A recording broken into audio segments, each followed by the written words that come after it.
Hello everyone, it's Emmanuel Cooke. Today we will be reacting to a new video and I hope that you guys enjoy the video. How are people affording life right now? I have seen so many people complain that everything is so expensive, the cost of living, it's like skyrocketed. And I feel bad. I genuinely feel bad for those who are struggling financially right now. I was once struggling too, many years ago, when I was going through the divorce. Basically, after my husband left the house, the income cut in half, but expenses stayed the same. Plus the attorney fees, all the expenses with the kids pretty much stayed the same. I was completely swamped with bills. It was really, really bad time for me. So I want to give some advice on what I did back then to be able to survive crises like this. First thing I did, I cut out pretty much any luxury stuff. We don't go to movie anymore. We don't go out at all. Ordering pizza was luxury first. Buying ice cream was luxury first. I would cut out pretty much every single thing. Left only clothes, mortgage, car payment, and food on the table. Even food on the table, I was really selecting the type of food I buy into my household.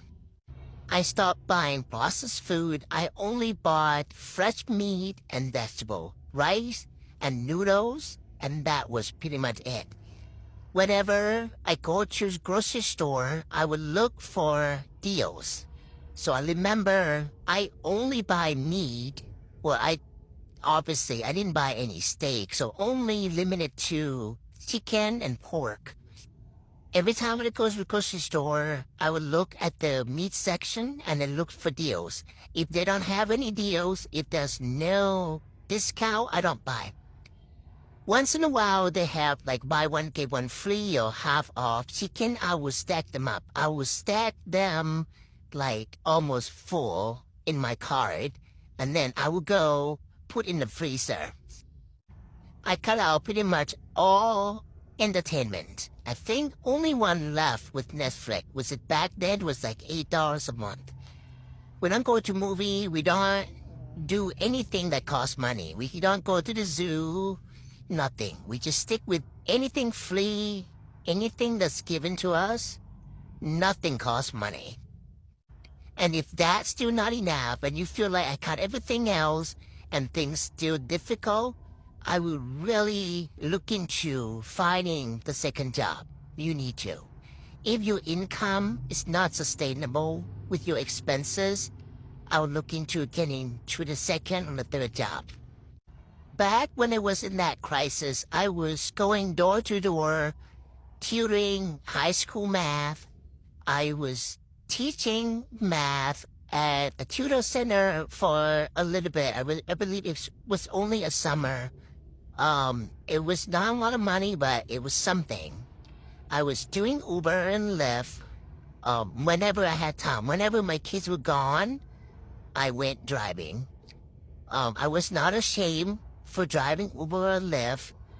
Even a few times after my last class, when I finished teaching in college, I went, opened up the app, and pick up the passengers. And there was a few times that the passenger were my own students. And it was tough. It was tough having to explain to them why, I'm doing the Uber or Lyft, why I'm in that position, but I had to because I need to pay bills. I need to put food on the table. Now, if after all this, you've done everything I mentioned before and you're still struggling financially, I would really consider look into your housing. It is sad to say this, but perhaps your rent might be too high. You might have to move to something smaller. You might have to get a roommate to, cut down in rent, you might have to move back to your parents. It's sad, but you gotta do what you gotta do. So hopefully with all these tips I gave to you guys, hopefully it would give you some ideas on how to afford life right now. Hey friends, okay, come get ready with me. We're gonna talk about inflation and recession part 2.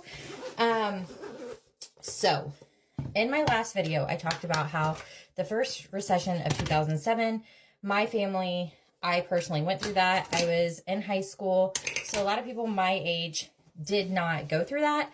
And now I'm going to talk about things I've learned along the way and what you can do right now to help with inflation and recession.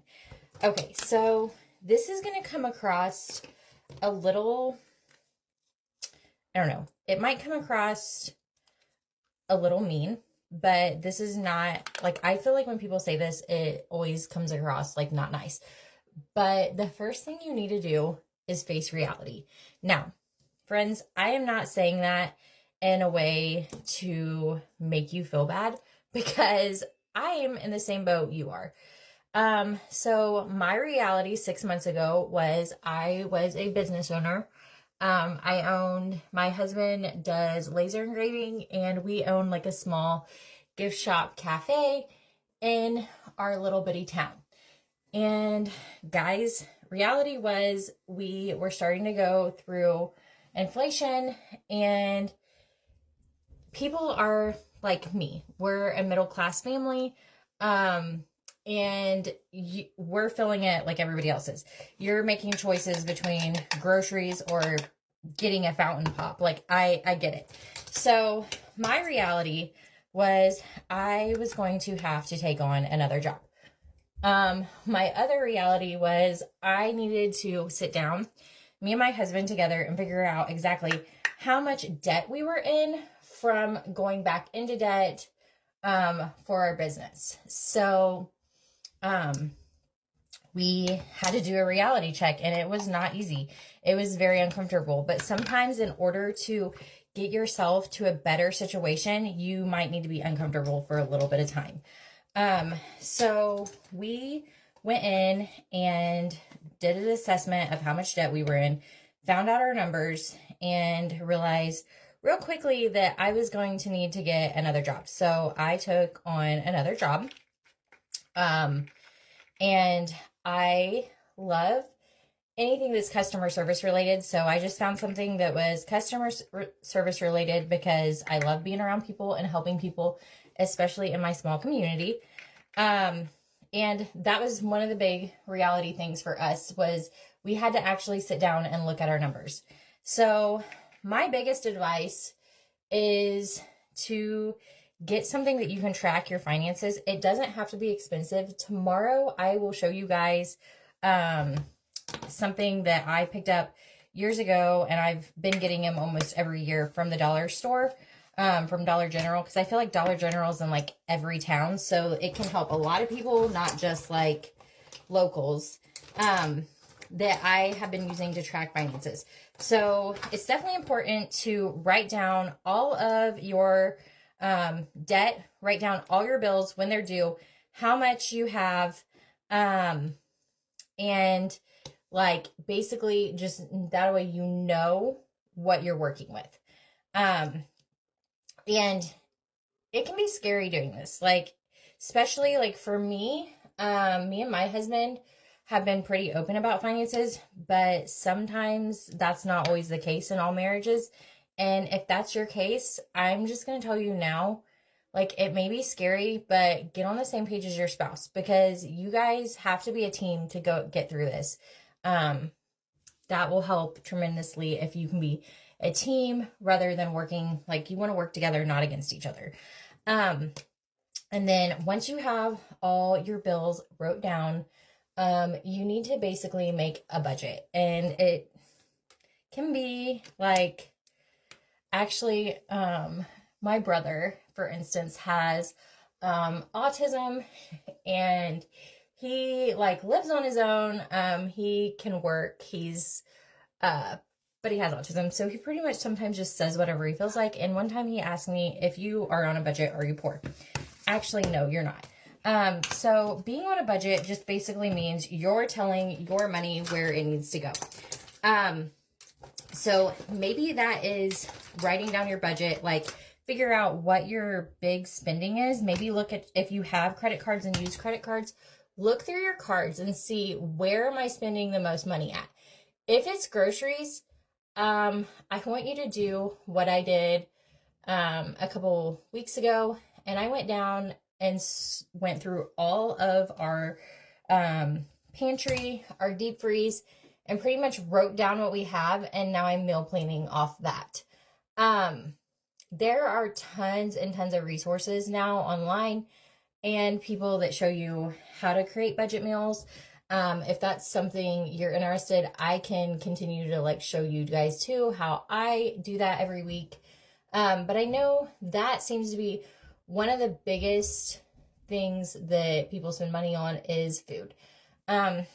And being prepared. So another way to be super prepared for things is to get a planner. My planner this year is from Dollar General. It was $5.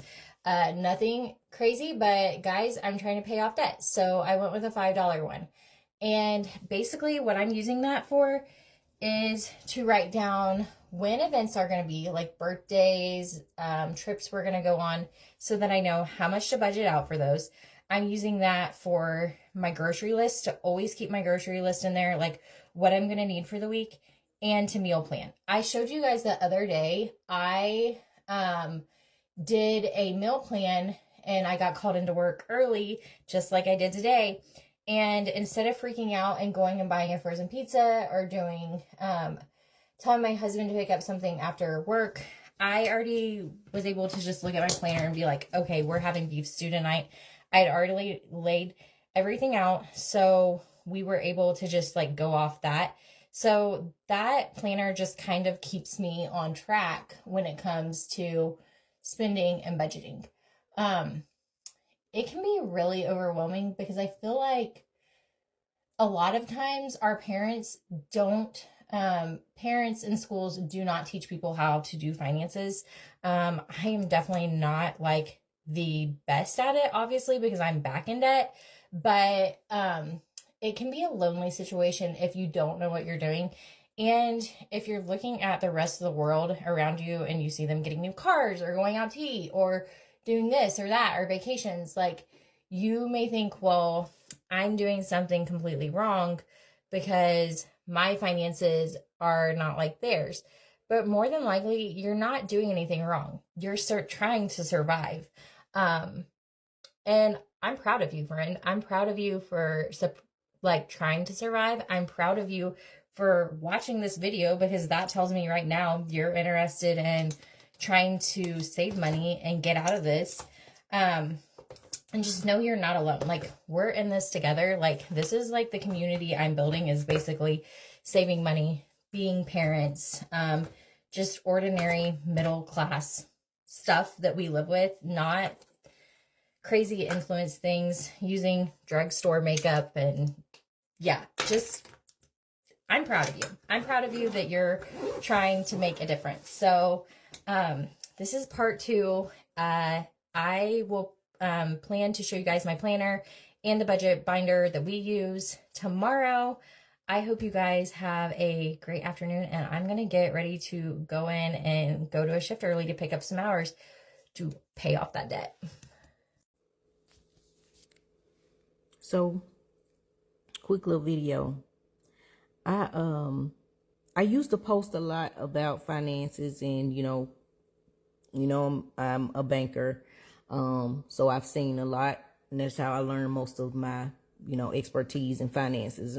Also, my degree is in finance. I don't post much more about it as of late, because everything that I learned about finances, about, the economy and all of those things, and how to get ahead and all of those things, don't apply in this market. They really don't apply in this market. Telling people that they need to be saving telling people that, you know, they need to be trying to buy a house, telling people that all of these things that have become almost unattainable for the majority, it's just not realistic anymore. In my opinion, the issue now, don't get me wrong, there's still a lot of frivolous spending that a lot of people, and myself included, I'm not excluding myself from this, that a lot of people still spend their money on that, you know, we could cut back on. There are a lot of things that we have made a necessity that really aren't necessities. We've created this illusion that we need all of these things that we don't. We can cut back on a lot of stuff. But even with that being said and that being done, most U.S. citizens do not make enough money to survive comfortably in the economy that we're in right now. That's just what it is. That's just a fact. Most people don't make enough to sustain an apartment or a home, a vehicle, if you don't stay in a walk-friendly area or city, child care if you have children, small children that aren't in public school, or if you want to send, most people don't even have the option to be able to send their children to private school. It's either homeschool or public school. Or if you find a nice chartered school or could get, some type of tuition payment for you, depending on where you are. So child care, education, groceries, and all of the insurances that are required just to function. Health insurance, car insurance, home insurance, if you own a home, renter's insurance, if you don't own a home. All of those other requirements, life insurance, which is an investment for your family. It can be an investment for you as well, but mostly an investment for your family if something happens to you.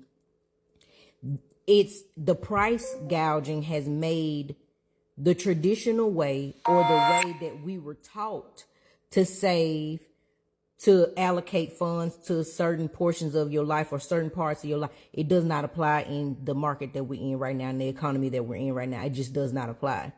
You cannot work a regular job if you're not working and making an astronomical amount of money, or working multiple jobs.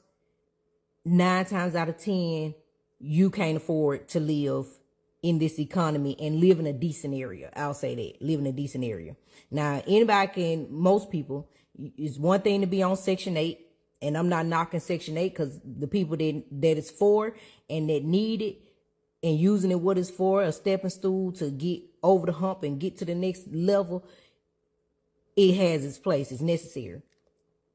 But when I say to live in a decent area, I mean, now, and I stay in Houston, Texas area. Now, to live in a nice part of Houston or a Houston suburb, if you don't own a home or if you didn't purchase a home pre-COVID, you're going to pay for a 2-bedroom. That's if you got, kids, or you and your significant other live together and you want an extra bedroom. Just for a 2-bedroom apartment in a nice part of town, in a decent part of town, not even just upscale, in a decent part of town, you're going to pay over $2,000 a month. And if it's not a 2-income household, most people can't afford that. So I'll go back to this. If you want to own a home in this economy, if you want to purchase a property, that whole buying your dream home as your first home being your dream home, a lot of y'all need to throw that idea away. Not to say you can't accomplish it, but if you want to get into ownership, you're going to have to throw that idea to the back burner for right now and get into something that's more affordable. You have options. If there's somebody that you can live with, you got a best friend or a sister or a cousin that y'all get along well, that you can see yourself living with, y'all go in together and get a mortgage. Because you're going to need 2 incomes in this economy unless you make a lot of money. And every time you hear about a minimum wage being increased, the economy increases everything else. I kid you not. I have 2 children, and I'm it's just me and them. And I spent on groceries and household supplies just this weekend alone. I spent like $350. The groceries that I bought will probably last a week. Now the household supplies, they'll last a while. But the groceries that I bought, they'll probably last a week because I don't buy a lot of processed food. For one, I buy a lot of whole food, fruits, veggies, meat. That's really what I buy. And then they snacks for school. The economy right now for most people is detrimental. If you haven't, if you ain't got no get up and go about yourself, if you ain't got no help, if you ain't got no 2-income household, I don't know what you're doing. I don't know how you're making it. I don't know how you're surviving because everything is inflated right now.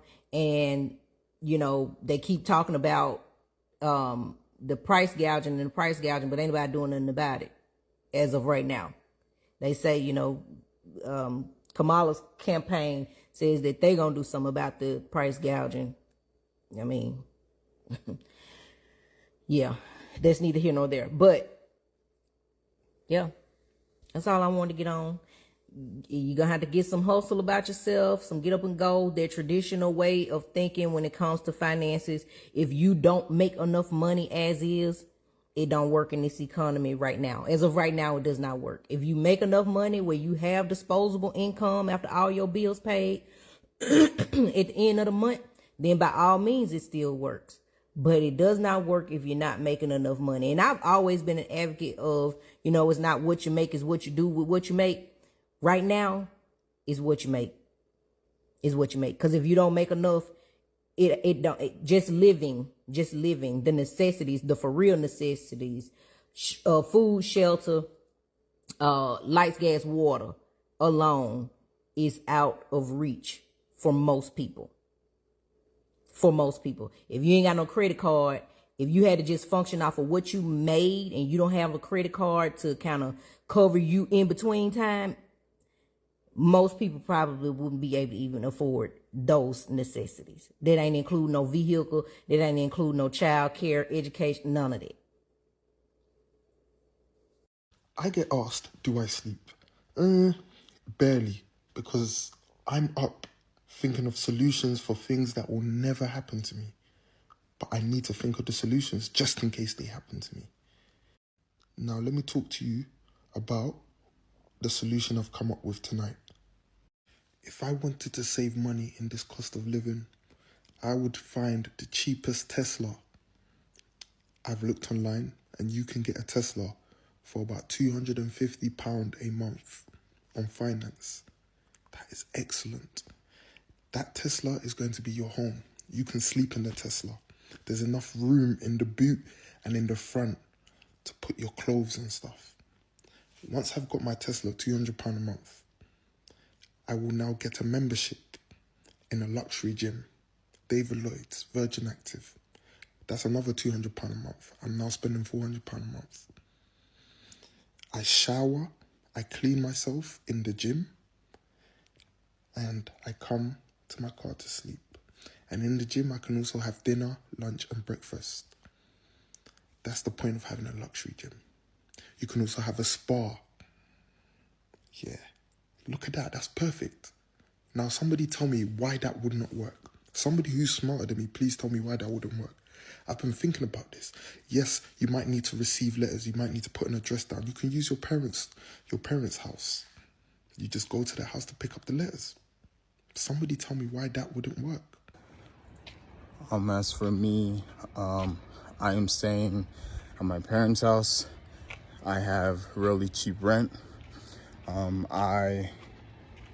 I do Uber and YouTube as well. I am staying out of debt and living below my means. And yeah, and that is pretty much all. That is it for today. I appreciate you guys watching the video and like, comment, and subscribe down below. And see you in the next video.